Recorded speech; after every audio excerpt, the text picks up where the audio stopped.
Let's come student. Now we study about anatomy of an animal cell. यानी कि हम लोग जो हमारी जंतु कोशिका है उसका अध्ययन करेंगे। तो हम लोग देखेंगे हमारा शरीर बहुत ही छोटी छोटी कोशिकाओं से मिलकर बना रहता है। जैसे कोई सी बिल्डिंग एक एक प्रकार की ईंटों से मिलकर बन रहती है, तो जो ईंटें हैं वो उसकी सबसे छोटी कोशिका है। ऐसे हमारे शरीर की सबसे छोटी कोशिका जो ईंट होती है वो कोशिका होती है। तो आइए हम लोग इसको विस्तार देखेंगे। We study about overview of cell structure, यानी कि हम लोग सेल स्ट्रक्चर को देखते हैं। फर्स्ट, जैसे आप स्क्रीन पर देखिए कोई सा जंतु हुआ, हम लोग ये चूहा है, ये किससे बना होता है? कोशिकाओं से। तो इसकी जो सेल्स हैं, सेल्स ये भी एक प्रकार का एनिमल है, तो इसकी भी cells just same as human cell की जैसी होंगी। ये उसका बाहरी कवरिंग होती है जो उस कोशिका को घेरे रहती है, उसे सेल मेम्ब्रेन कहते हैं। उसके अंदर का ये जो द्रव्य है, पदार्थ, ये साइटोप्लाज्म, और इसके अंदर ये जो डीएनए होता है ये इसके केंद्रक के अंदर होता है। और ऐसे हम लोग, ये यूकेरियोटिक सेल थी, जटिल कोशिका है ना, और एक पास एक और होती है यूकेरियोटिक प्रोकैरियोटिक कोशिका। तो हम लोग देखेंगे यूकेरियोटिक सेल्स के बारे में। ये न्यूक्लियस होता है, तो न्यूक्लियस क्या कोशिका का सबसे महत्वपूर्ण भाग होता है। जैसे पौधों में या जंतुओं में, दोनों में कोशिकाएं अलग अलग प्रकार की होती हैं। तो आइए हम लोग इनको प्रोकैरियोटिक और यूकेरियोटिक सेल के बारे में देखेंगे। तो प्रोकैरियोटिक जो सेल होती है वो सबसे सिंपल सेल होती है, और इसमें केंद्रक या न्यूक्लियस नहीं पाया जाता।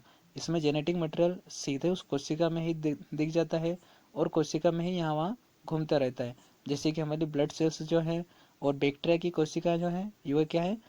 यूनिसेलुलर या प्रोकैरियोटिक सेल्स। तो व्हाट आर ग्रेन्यूल्स? ग्रेन्यूल्स होता है कोशिका के ऑर्गन, जिनको हम लोग लिटिल ऑर्गन कहते हैं। What are organelles? तो आइए हम लोग ऑर्गेनेल्स के बारे में देखते हैं। इनका मतलब होता है लिटिल ऑर्गन, यानी कि उस कोशिका के अंग, छोटे छोटे अंग। तो अब हम लोग इसको थोड़ा सा विस्तृत करके देखेंगे, और प्रत्येक कोशिका के ऑर्गेनेल्स को थोड़ा विस्तृत देखेंगे।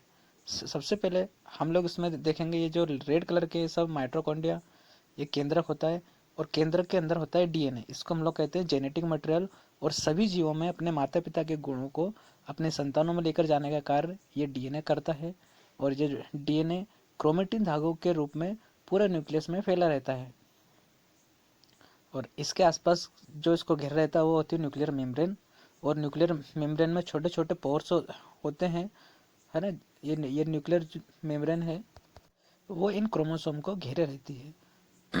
अब ये जो कोशिका है, ये इसमें धागेनुमा संरचना होती है, और इस न्यूक्लियस के अंदर भी होता है न्यूक्लियोलस। इसमें कुछ राइबोसोम भी होते हैं जो यहाँ वहाँ बिखरे रहते हैं, और ये जो न्यूक्लियस अपर्चर के द्वारा इससे अंदर और बाहर आ जा सकते हैं। और इसके बाहर जो है न्यूक्लियस को से लगी हुई एक सटीव संरचना होती है, इसे हम लोग कहते हैं एंडोप्लाज्मिक रेटिकुलम। तो हम लोग इसको भी देखेंगे। लेकिन इस न्यूक्लियस से लेकर सेल मेम्ब्रेन तक एक फ्लूइड भर रहता है, इसे हम लोग साइटोप्लाज्म कहते हैं। अब आइए हम लोग इसको थोड़ा सा देखते हैं। तो ये संरचना है, इसको हम लोग कहते हैं एंडोप्लाज्मिक रेटिकुलम। और जिनके ऊपर ये जो येलो कलर के राइबोसोम चिपके हैं, इनको हम लोग कहते हैं रफ एंडोप्लाज्मिक रेटिकुलम।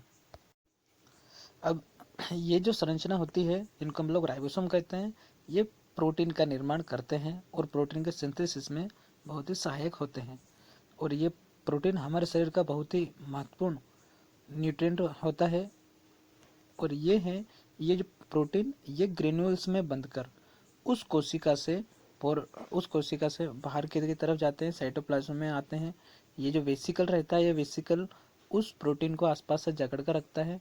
और गोल्गी अपैरेटस आपको येलो कलर का दिख रहा है, ये गोल्गी अपैरेटस इनको अपने अंदर फीड कर लेता है, और ये प्रोटीन जो मॉलिक्यूल्स हैं ये वहाँ पर फ्री हो जाते हैं, और ये अपनी संरचना बना लेते हैं।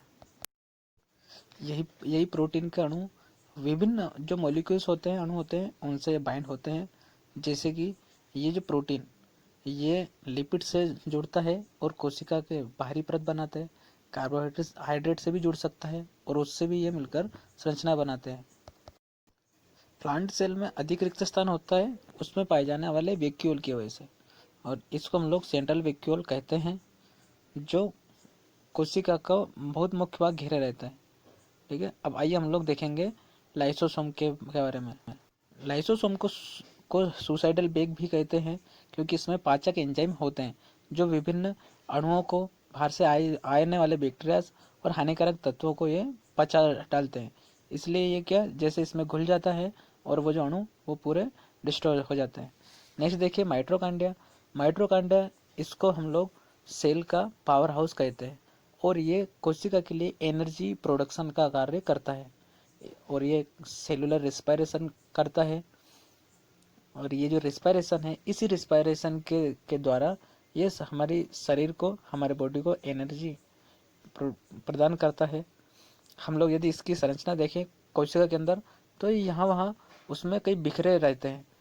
और आइए हम लोग देखते हैं साइटोस्केलेटन के बारे में। कोशिका अपने आप को स्टेबल करने के लिए उसमें एक ऑर्गेनेल्स होता है, इसको हम लोग साइटोस्केलेटन कहते हैं। ये एक प्रकार के माइक्रो फिलामेंट्स या माइक्रो ट्यूब्यूल्स से मिलकर बने होते हैं, जो कोशिका को आकार प्रदान करते हैं। Let's come we have to see that the why the plant colour is green, यानी कि पौधों का रंग हरा होता क्यों है। तो हम लोग यदि इसकी कोशिका को ज़्यादा डीप देखेंगे, तो प्लांट सेल के अंदर एक पदार्थ पाया जाता है, एक ऑर्गेनल्स पाया जाता है, इसे हम लोग कहते हैं क्लोरोप्लास्ट।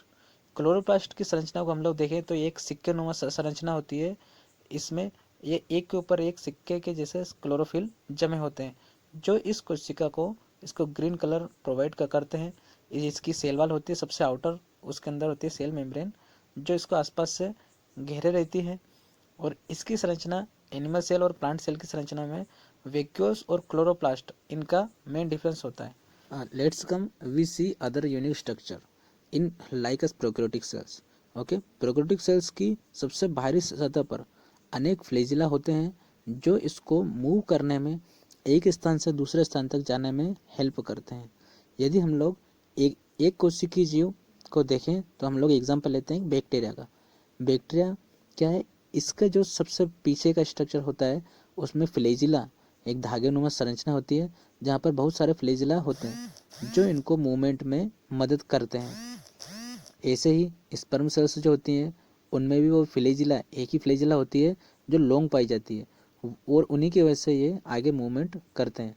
तो let's come we see eukaryotic cells, plant and animal cells with a nucleus membrane enclosed organelles, यानी कि इसमें न्यूक्लियस भी होता है और मेम्ब्रेन क्लोज्ड ऑर्गेनल्स भी होते हैं।